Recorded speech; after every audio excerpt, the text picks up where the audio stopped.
ڕۆژ لە دوای ڕۆژ ئامارەکانی توشبوون بە ڤایرۆسی کۆرۆنا لە پارێزگای هەڵەبجە لە بەرزبوونەوەدایە. حکوومەتیش ئاوڕی جدی لە شارەکە ناداتەوە. وەک بەرپرسانی کەرتی تەندروستی دەڵێن، دۆخی تەندروستی شارەکە ناجێگیرە. وتەبێژی تەندروستی دەڵێت تا ئێستا ئامێری وەرگرتنی پلازما لە پارێزگاکەدا نییە و لە شاری سلێمانیەوە پلازمایان بۆ ڕەوانە دەکرێت. یەکێک لە چارەسەرەکان بەخشینی پلازمای کەسانی چاک بووە.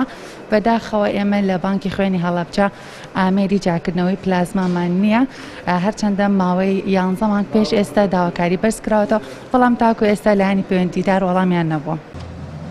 سەرەتای گەشتنی کۆرۆنا بەرێمی کوردستان و پارێزگای هەڵەبجە لەلایەن خێرخوازانەوە نەخۆشخانەیەک بۆ چارەسەری توشبوانی کۆرۆنا دروست کرا.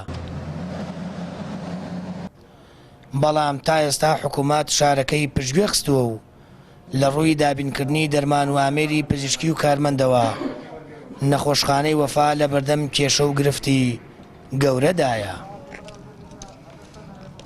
بەدڵنیایەوە هەر لە دروستکردنی بیناکە و ئەگەر وەک ئاگادارن کۆمەڵێک سەرمایەدار و خێرخواز بیناکەیان دروست کرد و تەکمیلەیان کرد و هەر بە خۆشیان پێداویستەکانی ئەوە زائیدەن کۆمەڵێک خێرخواز و سەرمایەداری تر هاتن لەگەڵ بەشێک لە ڕێکخراوەکانە کە هاتن بەشێک لە پێداویستی خەستەخانەکە بەشێکی زۆر یعنی بەشێکی زۆر کە ئەوە گەر بەهاتایە ئەوان نەبوونایە بەڕاستی هەر لە بیدات و نەمانەتوانێت ئیش بکەین.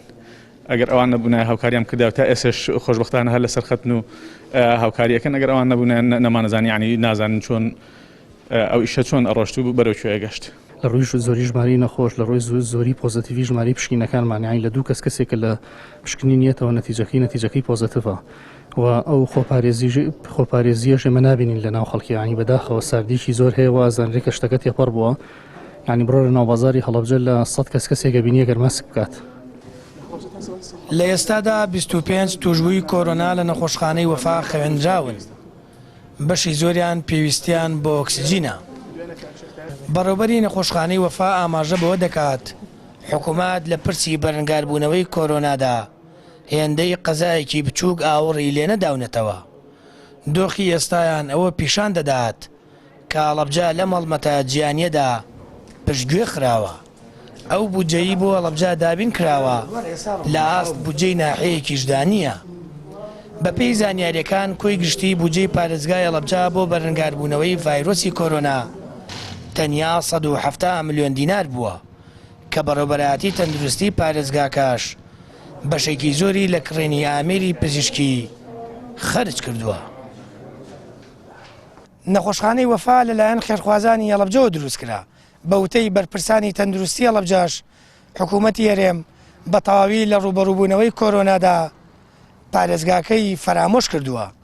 ئەمە ژوای کردووە هێشتا نەخۆشخانەی وەفا لەلایەن خێرخوازانەوە بەڕێوە ببرێت. سامەر فەتاح، کەناڵی ئاسمانی پەیام، هەڵەبجە.